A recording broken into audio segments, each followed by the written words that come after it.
Bonjour, je suis Philippe Fabry, j'enregistre cette émission le 17 janvier 2023. Bienvenue dans ce nouveau format court. Vous avez sans doute énormément entendu parler ces jours-ci de ChatGPT, cette nouvelle IA capable de rédiger des textes tout à fait sensés, et même de tenir une conversation sur certains sujets. Grâce à l'apprentissage qu'elle a pu effectuer sur un certain nombre de bases de données. Il ne me semble pas qu'actuellement elle puisse aller chercher ces informations sur Internet, mais les progrès sont absolument bluffants. Et vous avez pu notamment entendre parler de cette anecdote qui veut que dans une université de Lyon, un professeur a constaté que 50% de ses élèves ont triché sur un devoir en faisant rédiger leur copie par ChatGPT précisément. C'est une anecdote amusante, mais qui naturellement fait écho à toutes les inquiétudes qu'il y a quant au fait que l'intelligence artificielle de ce type-là pourrait remplacer les individus, les remplacer au travail notamment, dans leur activité professionnelle. Et c'est naturellement très inquiétant parce que vu le niveau intellectuel que montre cette intelligence artificielle, on s'aperçoit que tout d'un coup, on a le sentiment d'avoir fait un bond et que tout un tas de nouvelles tâches qui ne pouvaient pas être confiées à une IA avant ça pourront le devenir. Et donc après les IA graphiques comme DALL-E ou Midjourney, c'est une nouvelle preuve des progrès tout à fait phénoménaux et extrêmement rapides que fait l'IA avec le travail accumulé durant ces dernières années. Je voudrais vous parler de ça un petit peu ce soir et des répercussions que ça pourrait avoir sur notre société. Et pour ça, je voudrais partir d'un article que j'avais précisément rédigé sur le sujet en mars 2015, que j'avais publié sur Contrepoint, que j'ai pris dans mon Histoire du siècle à venir, dans le cadre de l'explication de la mécanique qui doit amener à l'arrivée de l'Empire américain au sens régime de type impérial, mais de type impérial romain, disons, mais aujourd'hui aux États-Unis. Donc je vais vous donner lecture de cet article, probablement le commenter au fur et à mesure et éventuellement rajouter quelques considérations sur la manière dont j'estime devoir éventuellement amender ou compléter mon propos dans cet article. Donc dans cet article commençait de la manière suivante.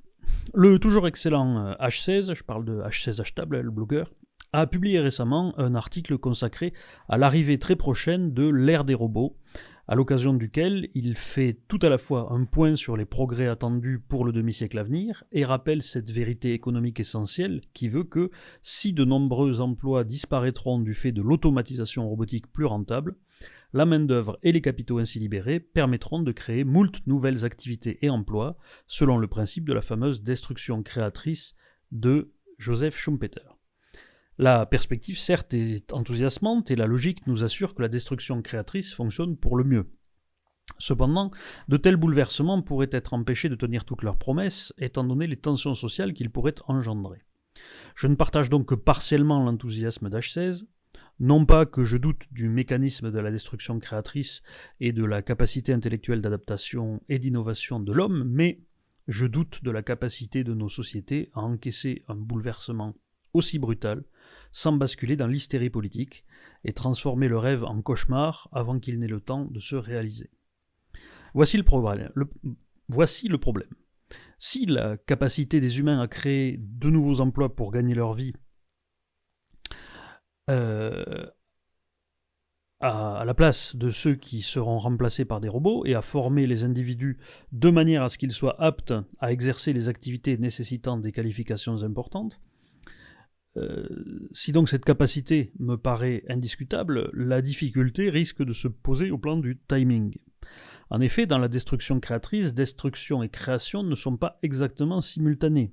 Et plus la destruction est massive et systématique, plus le système a des risques d'être déstabilisé, faute de pouvoir la compenser rapidement et assez complètement par la création.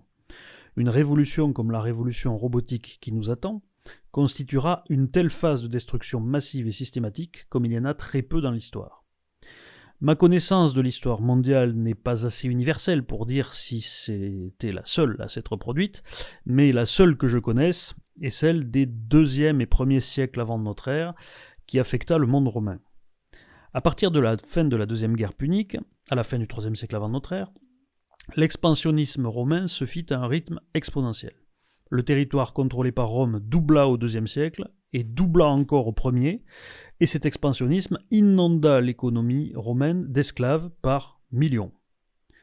Au 1er siècle avant notre ère, la population d'Italie romaine comptait 5 millions d'individus libres et 2 millions d'esclaves, d'après Paul Venn, un nombre décuplé par rapport à la situation prévalant avant la Deuxième Guerre punique. D'autres estimations donnent un nombre d'esclaves équivalent ou supérieur à la population libre, donc on serait sur 5 millions d'esclaves pour 5 millions d'individus libres.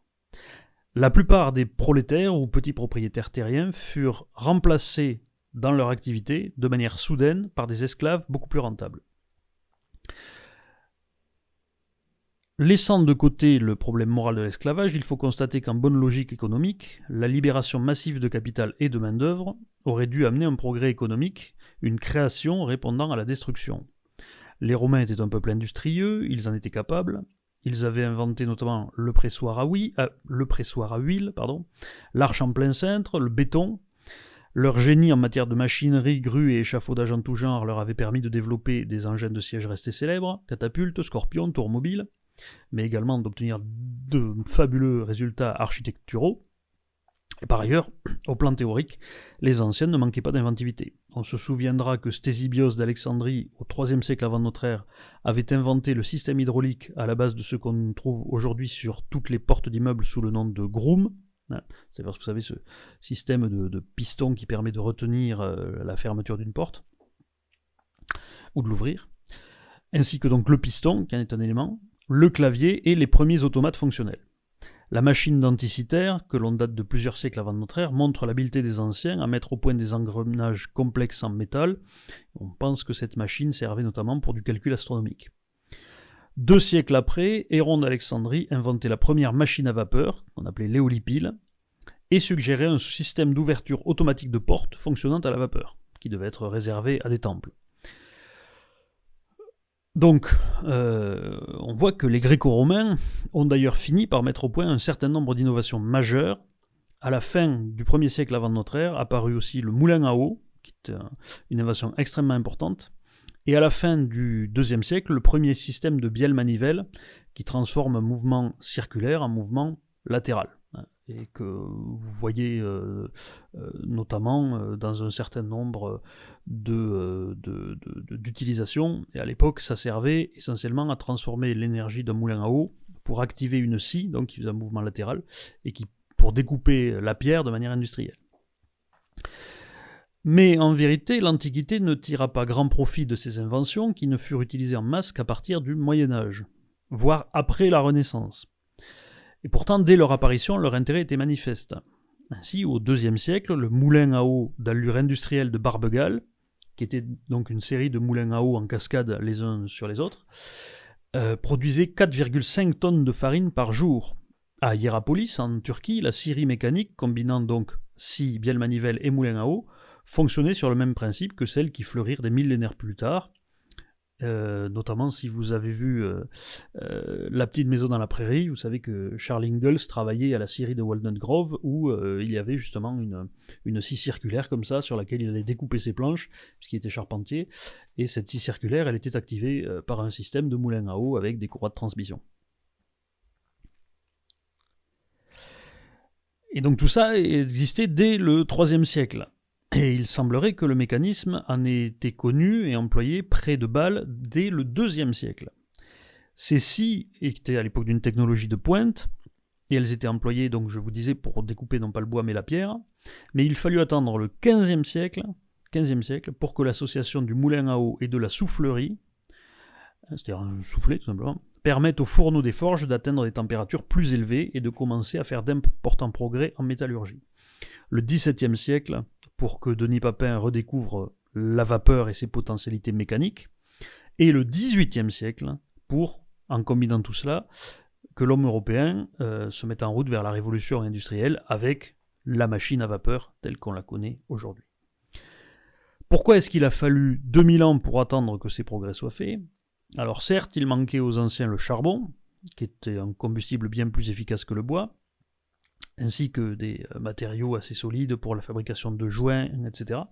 Mais même en l'absence de maîtrise de la vapeur, la simple énergie hydraulique n'a jamais été exploitée à très grande échelle.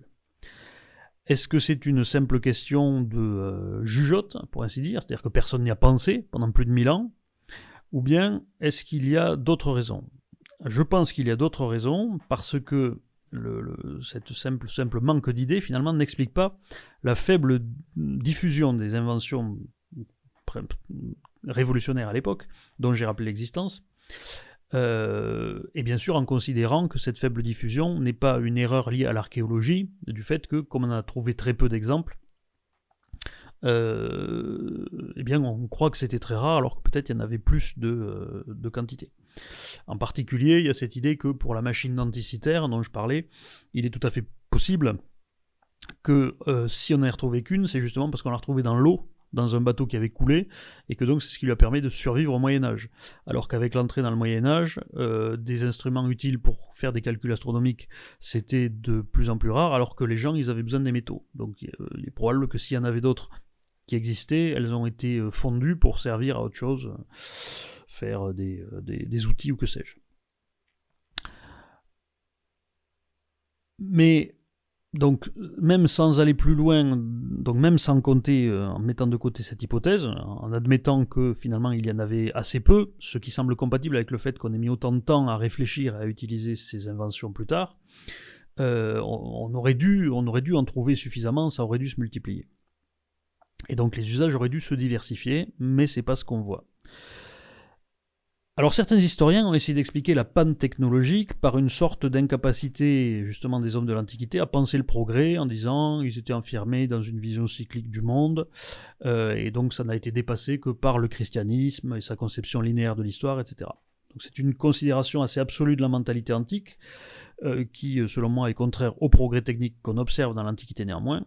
Et en plus, vous savez que je suis assez méfiant avec le fait de donner un rôle trop directeur aux idées. Et là, pour le coup, expliquer que c'est une simple mentalité qui a entravé l'innovation, ou en tout cas une mentalité commune à tout le monde antique, ça me paraît excessif. Il y a des moments où il y a eu des innovations, donc c'était pas lié à l'esprit antique. Par contre, la mentalité qui a pu entraver le progrès technique, et donc je pense qu'elle l'a entravé, c'est le régime et la société impériaux qui étaient réfractaires au progrès. On a un exemple mentionné par Suétone. Alors Suétone, on sait qu'il disait beaucoup de mal des empereurs et que donc c'est parfois discutable ce qu'il racontait, mais l'esprit de cette anecdote évoque tellement de choses au temps moderne que c'est difficile de penser que c'est d'une pure médisance. Probablement que ça reprenait une idée qui était dans le temps. Et donc en particulier, Suétone indique que l'empereur Vespasien refusa une invention qui devait permettre de transporter à moindre frais des colonnes de pierre pour les temples du Capitole. Vous savez, c'est une des collines, c'était la plus importante colline religieuse de Rome, et donc pour les temples du Capitole, il fallait monter des colonnes de pierre en haut des collines pour monter les bâtiments. Et Suétone raconte que l'empereur paya l'ingénieur pour qu'il ne dise rien à personne et détruise les plans de sa machine, afin que les ouvriers des chantiers impériaux ne perdent pas leur travail. Et ce type de comportement montre quoi ? Montre un pouvoir impérial qui aurait été prêt à sacrifier un progrès technique, que par ailleurs il estimait peut-être pas assez utile à son ordre intérieur, mais surtout sur lequel il faisait primer le maintien de l'ordre social sur les gains de productivité. C'est-à-dire le souci d'un régime comme le régime impérial, c'était que le peuple ait du travail, que les ouvriers aient du travail, que l'ordre social ne soit pas perturbé par l'arrivée d'une machine qui remplacerait des individus. Et donc, mon hypothèse, c'est que tout ça, cette crainte du progrès technique, justement, est liée à l'apparition du régime impérial. Et c'est là que j'en viens à la crise économique des 2e, 1er siècle avant Jésus-Christ, qui justement sont l'origine de l'Empire. Économiquement parlant, et donc c'est là qu'on retombe sur notre sujet de la multiplication des esclaves, l'arrivée massive des esclaves, dans une proportion inédite dans toute l'histoire antique, fut un véritable bouleversement. Tous les marchés furent impactés simultanément. Crassus, qui était l'homme le plus riche de son temps, avait pour une part non négligeable de son activité le commerce d'esclaves. Cela ne se limitait pas à de l'achat pour revendre. Crassus achetait les esclaves, les faisait former à tout un tas de tâches diverses, de l'ouvrier en bâtiment au scribe lettré, et les vendait ou les louait ensuite, répondant à peu près à toutes les demandes de services imaginables.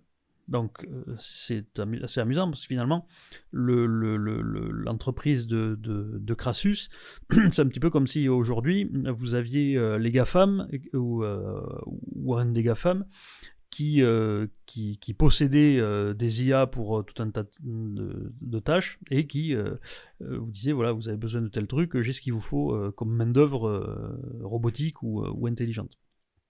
C'est un petit peu comme ça que ça se projetterait aujourd'hui.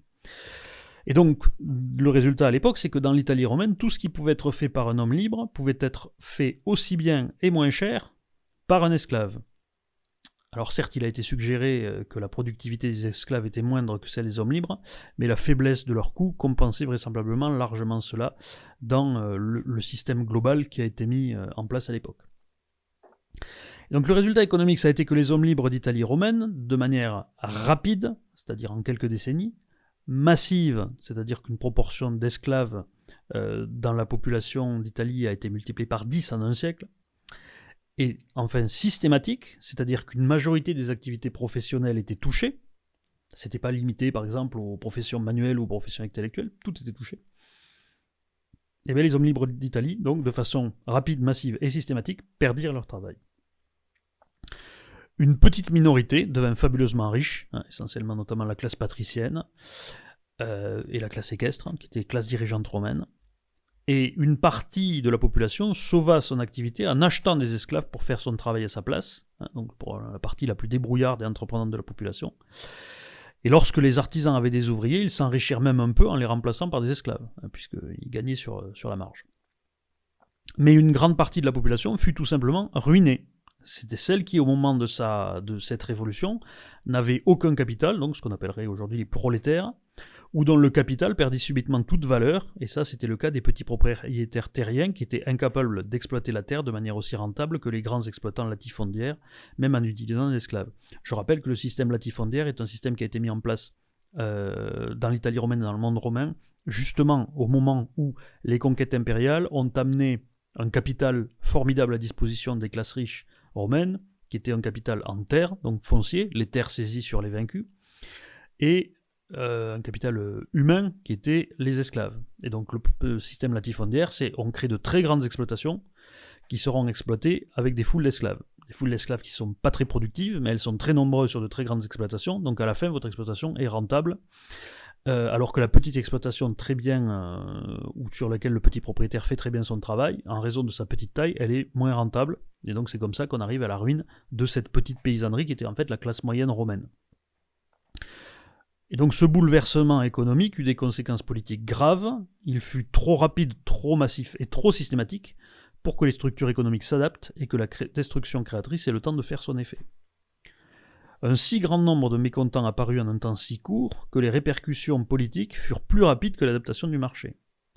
À partir de la deuxième moitié du IIe siècle avant notre ère, on commença à procéder à de la redistribution publique qui vira assez rapidement à l'assistanat. Ces redistributions donnèrent à l'État romain un pouvoir de plus en plus grand, tel qu'il n'en avait jamais eu jusque-là, favorisant l'explosion du clientélisme politique. Donc si l'on doit résumer, le bouleversement économique et politique eut lieu ainsi. L'afflux d'esclaves priva une majorité d'hommes libres de leur emploi, tandis que ceux qui avaient les moyens d'investir dans ce marché s'enrichissaient considérablement. Cette divergence économique brutale fut compensée par le recours massif à la redistribution publique, qui produisait une société d'assistés, s'occupant par des loisirs publics, perdant complètement la culture du labeur qui avait été celle des Romains durant des siècles. Et ça, ce fut le pacte social originel de l'Empire, une population qui admet la suprématie de l'État à condition de se voir attribuer sa subsistance gratuitement. Et le résultat de tout ceci fut qu'un ou deux siècles plus tard apparurent des innovations techniques formidables, celles dont j'ai parlé tout à l'heure, mais qui ne suscitèrent pas un intérêt énorme, et ce bien que l'esclavage fut alors en recul du fait d'affranchissements nombreux et de la diminution de l'apport du marché par les conquêtes. La main-d'œuvre servile se raréfiant, elle devenait moins rentable, et donc le souci du nouveau pouvoir impérial, à ce moment-là, ce n'était pas l'innovation, mais la permanence des rentes. C'est-à-dire le maintien du système économique tel qu'il est, pour que la classe dirigeante continue à s'enrichir, et en tout cas continue à vivre dans le même confort, et qu'on ait toujours les ressources nécessaires pour garantir la paix sociale. Donc c'est la première conclusion. Le bouleversement économique qui affecta le monde gréco-romain avec l'inédite massification de l'esclavage entraîna une mutation politique trop rapide, pour permettre à la destruction créatrice de fonctionner. Technologiquement, le monde romain se figea pratiquement, et lorsque le génie humain produisit des chefs-d'œuvre ça ou là, donc à Barbégale, à Hiérapolis, ils ne firent pas école car le système politique n'était plus encourageant. La liberté s'était trop éteinte, et son extinction devait encore s'accélérer à partir de ce deuxième siècle, qui voyait apparaître des innovations si prometteuses. Et c'est là la raison donc de mon inquiétude quant à la transition vers l'ère robotique. Économiquement, la multiplication des robots et leur adaptation très rapide et simultanée à tout un tas de tâches pourrait bien avoir des effets similaires au développement exponentiel de l'esclavage dans la Rome républicaine tardive, suivant le scénario suivant.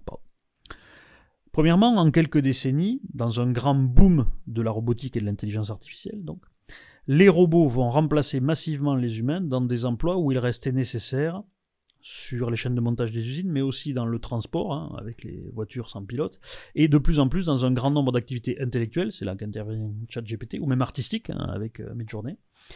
Et la population active sera impactée avec une violence inégalée depuis, à ma connaissance, la crise du monde gréco-romain susdite.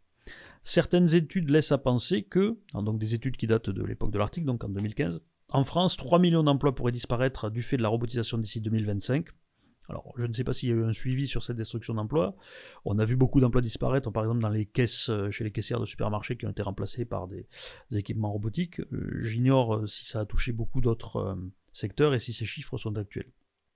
Aux États-Unis, on estime que 47% des emplois pourraient être confiés à des ordinateurs d'ici 20 ans. Ça, c'est un chiffre encore plus intéressant, donc ça nous mènerait en 2035. Dans ce cas-là, ça voudrait dire que le phénomène sera tellement massif et systématique qu'une grande partie des individus ainsi exclus du monde du travail n'auront aucune chance à trouver de nouveaux emplois, car les progrès des ordinateurs iront plus vite que leur propre capacité de formation et d'innovation. Et là, on tombe sur ce cas de ChatGPT et des étudiants qui utilisent ChatGPT pour faire le travail à leur place. Aussitôt formé un nouvel emploi, on s'apercevra bien souvent qu'un ordinateur est également devenu capable de l'exercer mieux et moins cher. Donc ça, c'était la première chose, le grand boom de la robotique et ses conséquences sur l'emploi. Deuxièmement, la proportion d'exclus sera telle dans nos sociétés que cela aura un impact politique immédiat. En effet, la distribution de la richesse ne peut s'exercer que de 3 façons. Par le marché des capitaux, par le marché du travail ou par la coercition politique et la redistribution. Dans la situation économique dont nous parlons, toute la proportion de la population qui n'aura pas ou trop peu de capital pour vivre de ses investissements, et pas non plus accès au marché du travail en raison de la progression robotique, n'aura plus comme levier que la redistribution par coercition politique. Et puisqu'elle sera nombreuse, elle l'obtiendra dans nos sociétés démocratiques. Et donc le seul remède qu'un État est capable de proposer sera soit de bloquer les progrès techniques en interdisant le remplacement d'humains par des robots, par les IA, afin de redonner accès au marché du travail, soit de redistribuer la richesse des détenteurs et exploitants de robots vers ceux qui n'en auront pas par coercition directe et donc par taxation et surtaxation des robots et des IA. Troisième conséquence, donc, le résultat sera un accroissement énorme de la sphère d'intervention de l'État dans l'économie et la création d'une société d'assistés en grande partie. Cela sera moins immoral que lorsque les exploités étaient d'autres humains, donc quand c'était des esclaves dans l'Antiquité, mais tout aussi néfaste au plan du respect du capital, du droit de propriété, de la libre entreprise et de la culture d'innovation. Et donc nous assisterions à l'apparition d'une sorte d'URSS mondiale telle que je la redoutais dans Rome du libéralisme au socialisme. Ce ne serait pas une ère de paix et de prospérité, avec une humanité vivant dans l'abondance, soignée par ses robots, puisqu'un État très puissant, même s'il est riche et n'a pas de problème à faire vivre sa population dans l'opulence, sera l'objet de luttes de pouvoir, de conflits entre factions, et d'autre part, l'innovation en sera pratiquement absente, se mettra en place une économie de rente stérile, sans ou avec très peu de mobilité sociale, stérile au plan du progrès technologique, et déréglée par un système des prix faussé. Les conséquences à long terme seraient les mêmes que d'habitude face à un État planificateur. Les pénuries, les soulèvements, l'éclatement, la féodalisation, la régression technologique. Certes, on m'opposera probablement le fait que la révolution industrielle n'a pas conduit à de telles extrémités et que la destruction créatrice, jusqu'à maintenant, a fait son ouvrage. Sauf que, contrairement à la sensation que l'on en a, la révolution industrielle n'est pas allée si vite que cela. En France, la population vivant de l'agriculture en 1789 représentait 66% de la population totale. Ce n'est qu'en 1880 que ce pourcentage est passé en dessous des 50%, en 1950 en dessous des 25% et en 1960 en dessous des 20%. Il a donc fallu plus d'un siècle et demi pour remplacer 50% de la population active par des machines. Temps pendant lequel, au fil des générations, les populations ont été formées, qualifiées, et les activités professionnelles demeurant exclusivement humaines se sont développées. La révolution robotique qui nous attend va remplacer près de la moitié de la population active par des machines en 20 ou 30 ans. C'est-à-dire la même proportion que la révolution industrielle, 5 à 7 fois plus vite. La brutalité de cette mutation à venir est sans commune mesure. Je ne vois pas de précédent historique, au risque de me répéter, que le développement exponentiel de l'esclavage dans les 2 derniers siècles de la République romaine. Le marché du travail et de la formation n'auront pas le temps de s'adapter avant que les tensions sociales provoquées ne débouchent sur des mutations politiques néfastes. Voilà mon terrible pronostic.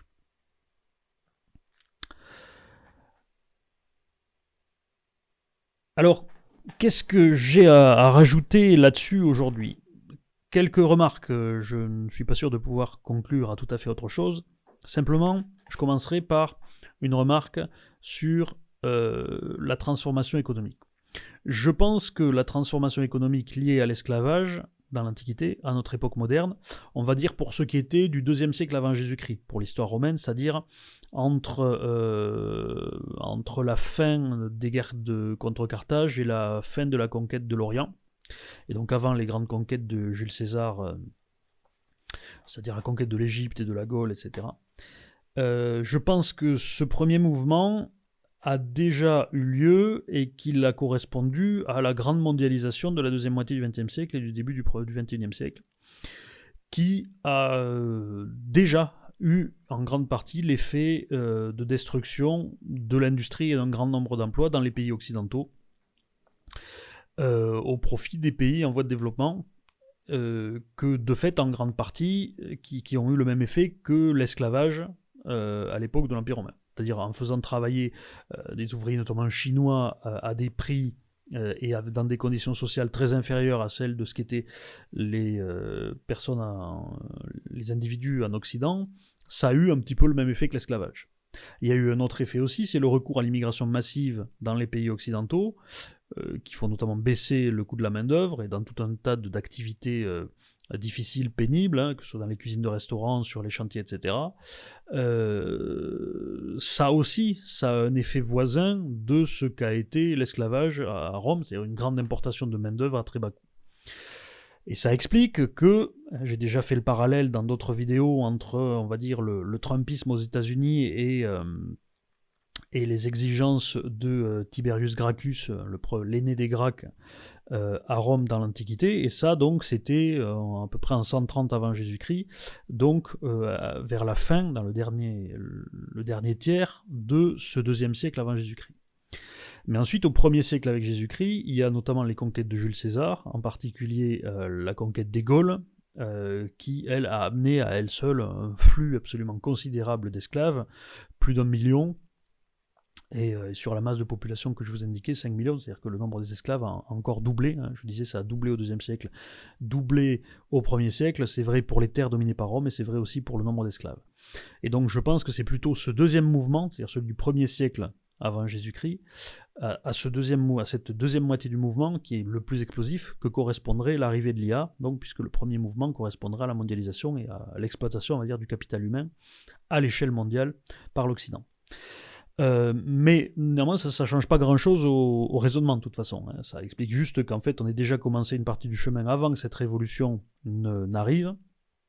Et d'ailleurs, alors que cette révolution a déjà commencé, puisque l'automatisation d'un certain nombre de choses, tout ce qui a été possible au niveau de la mondialisation a aussi été possible grâce au progrès des télécommunications, des communications instantanées à bas coût d'un bout à l'autre du monde, etc.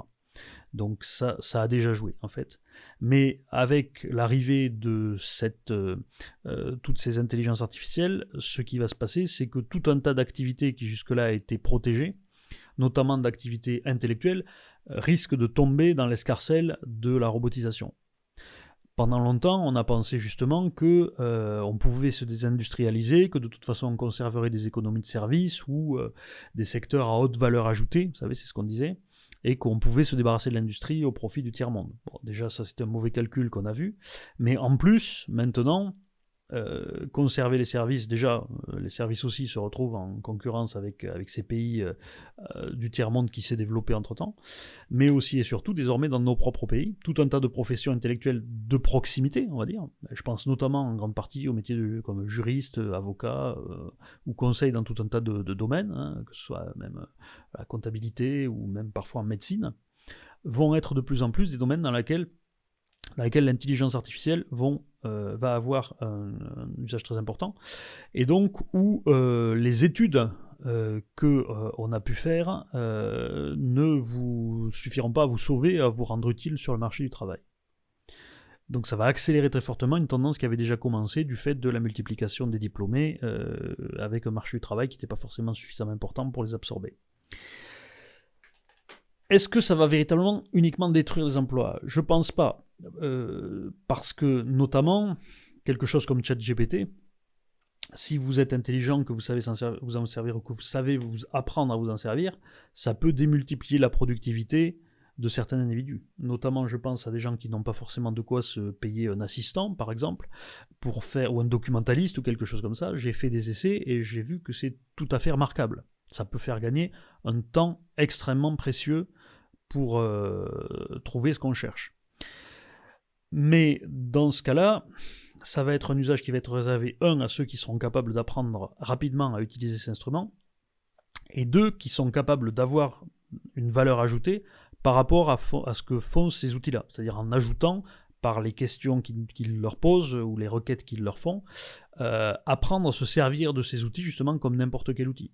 J'y pense notamment quand on voit les exemples de ce qui a été fait avec Midjourney. Vous voyez des gens qui font des choses absolument extraordinaires. Moi, j'ai testé vite fait, j'arrivais pas du tout au même résultat. C'est-à-dire qu'en soi, ces instruments d'intelligence artificielle, eux aussi, peuvent être utilisés de manière tout à fait virtuose, et sans doute qu'on n'est qu'au début des exploitations. Il va y avoir les gens vont découvrir de nouveaux moyens de s'en servir, et donc ça va aussi amener effectivement une explosion de la créativité. Mais en attendant, il y a tout un tas de secteurs ou de techniques qui vont disparaître ou rester de manière résiduelle avec le charme de l'artisanat, si vous voulez. Mais le charme de l'artisanat, ça ne peut correspondre qu'à quelques petites productions de luxe, ça ne suffit pas à occuper toute une économie. Et donc je pense que ce que j'ai dit dans cet article, fondamentalement, reste vrai, et qu'on en voit les manifestations qui vont commencer à poindre, et ça va vraisemblablement aller très vite, puisqu'on a eu Midjourney, on a ChatGPT. Il est probable que dans les années, voire les mois qui viennent, on ait de nouvelles surprises tout à fait fabuleuses là-dedans, peut-être, je sais pas, en matière de composition musicale ou autre, qui permettront de libérer la créativité de tout un tas de gens qui n'ont pas la capacité technique, mais qui posera beaucoup de problèmes aux gens qui, par exemple, avaient la capacité technique, mais à côté de ça, n'avaient pas de créativité, et pourront être remplacés. Maintenant, il y a des choses qui ne peuvent pas être remplacées, et je pense à ça va justement permettre de recentrer l'enseignement sur des choses encore plus importantes.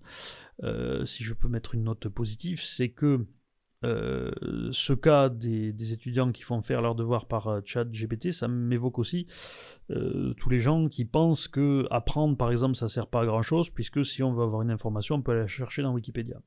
Or, s'il y a une chose extrêmement importante au point de vue de l'apprentissage, c'est que c'est le fait d'avoir ingurgité les choses et de les avoir en tête qui donne beaucoup d'idées, qui donne de la souplesse et qui crée la créativité. La créativité naît de la connaissance. Et je pense que c'est une chose que beaucoup vont devoir réapprendre, sauf à s'exposer à de très graves déconvenues, parce que c'est encore, ça risque d'être assez rapidement la seule chose qui restera à l'esprit humain pour lui donner une forme de supériorité, ou en tout cas de complémentarité avec ces intelligences artificielles et ces robots.